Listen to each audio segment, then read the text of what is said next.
At the heart of most computers lies its memory, a long sequence of individual memory cells which hold a single value each. In this example, we have 256 of these cells with enough space to store any number from 0 to 255. The computer can freely access any of these cells to read from or write to, provided it knows the specific cell's address, a static number matching the cell's position in memory. The CPU, the computer's brain, continuously repeats a cycle of 4 different steps. At least it does so in this simplified fictional computer. In step 1, it reads the value from the address determined by the program counter, one of several special memory cells called registers. The program counter acts as a bookmark to let the CPU know where in memory it should operate. The value read from that position is compared to a list of possible operations the CPU can perform. Each operation is assigned to a specific number, called opcode, and determines the behavior of the next 3 steps. The CPU associates the number 2 with an operation called write to accumulator. Its purpose is to read a value from memory and copy it into another register called accumulator. To do that, the CPU first needs to know from which cell to read the value. It needs the address, which is read in step 2 of the cycle from the memory cell right next to the opcode.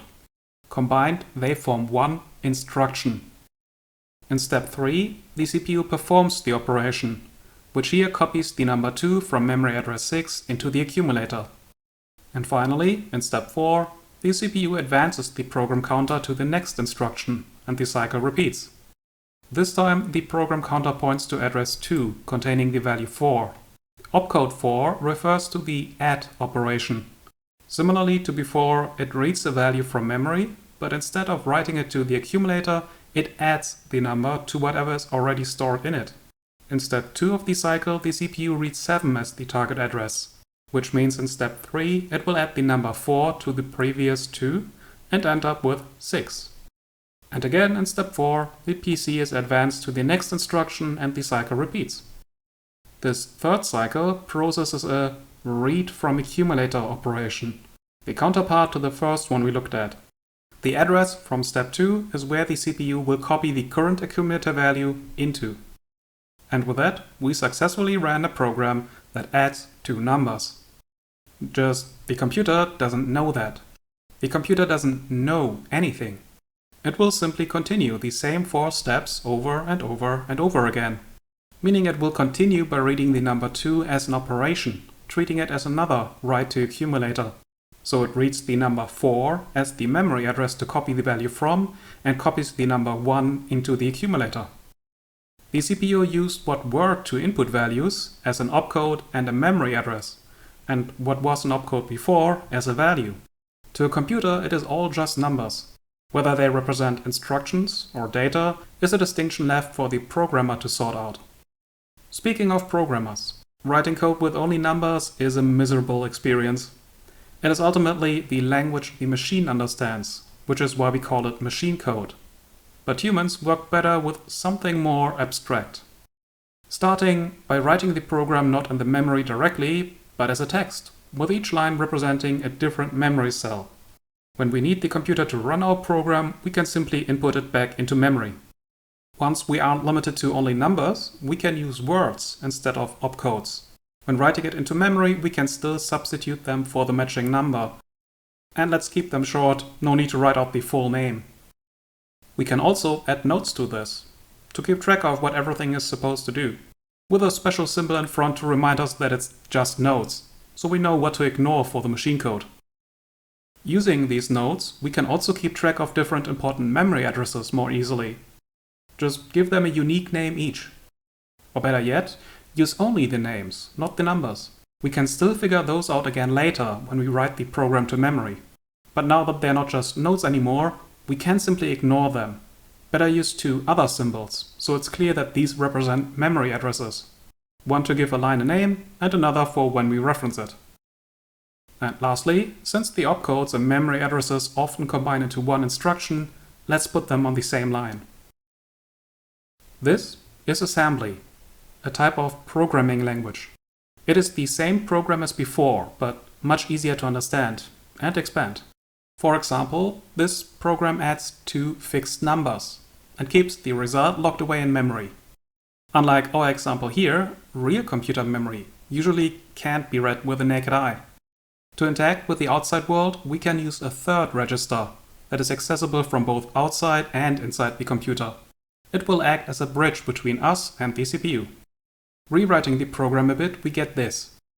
The write to I/O and read from I/O operations work just like read from and write to accumulator, but use the I/O register instead. This way we can input two values from the outside into the computer when the program starts, and get a value back outside from the computer when the addition is done. And if we add one more operation, we can turn this into an almost useful calculator. Jump operations are used to manipulate the program counter. Here we use it to go back to the first operation, effectively restarting the program. Some jumps come with a condition. The CPU could, for example, jump if the number in the accumulator is 0 and ignore the jump if it isn't.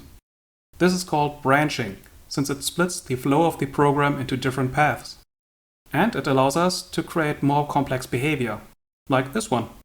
Pause the video if you want to try and figure out what this program does. If you did figure it out, good job. If you couldn't or just didn't bother, that might be because this is still hard to read.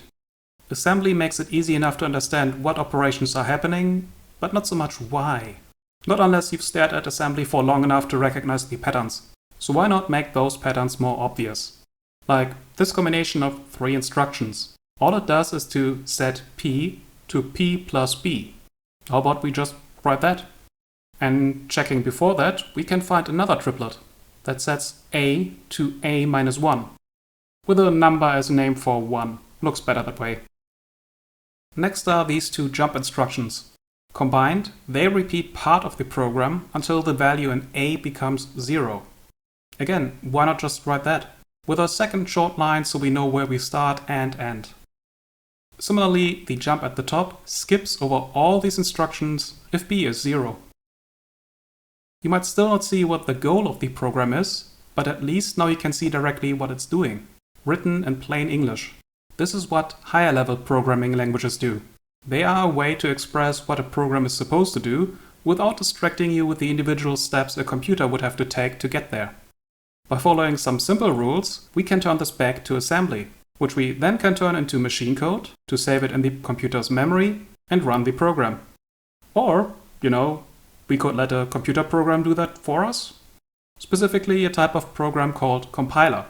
They take a program written in a high-level language, one that you understand but the computer doesn't, and turn it into something the computer understands. And now you as well. Bonus content, in case you're itching to play with this yourself. This is Tipsy, a console-based program that emulates the same computer you saw in the video. You can find downloads for Linux and a Windows version on the GitHub page linked in the description, as well as instructions for how to use it. Take care, code responsibly, and have fun.